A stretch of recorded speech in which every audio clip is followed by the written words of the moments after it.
నువ్వు ఊరికి ఆ మాట అనుకో. మీ ఫ్రెండ్ భార్య బాగా చేస్తే వెళ్ళి తనతోనే చేయించుకొని తిను. నాలా ఫిష్ కర్రీ చేయగలదేమో అడుగు. సేమ్ అలానే నేను కూడా తనలా బిర్యానీ చేయలేను. నేను చెప్పాలనుకున్నది కూడా ఇదే. ఏంటి చెప్పేది? నువ్వు నా ఫ్రెండ్ భార్యలాగా బిర్యానీ వండలేనప్పుడు మన పిల్లడు పక్కింటి పిల్లడిలాగా మార్క్స్ ఎట్లా తెచ్చుకుంటాడు? చదువుల్లో అయినా పనుల్లో అయినా ఎవరి టాలెంట్ వాళ్ళది. మనోడు సరిగ్గా చదవలేకపోతుంటే వాడికి దేంట్లో ఇంట్రెస్ట్ ఉందో అడిగి తెలుసుకునే బాధ్యత మనది. ఎగ్జామ్స్ టైంలో పేరెంట్స్ పిల్లలకి వాళ్ళగా మార్క్స్ తెచ్చుకో వీళ్ళగా మార్క్స్ తెచ్చుకో అని ప్రెషర్ చేయడం కరెక్ట్ కాదు.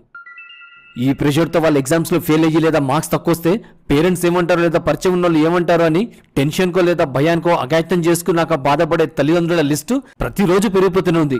ఆ లిస్టులో మనం ఉండకూడదు.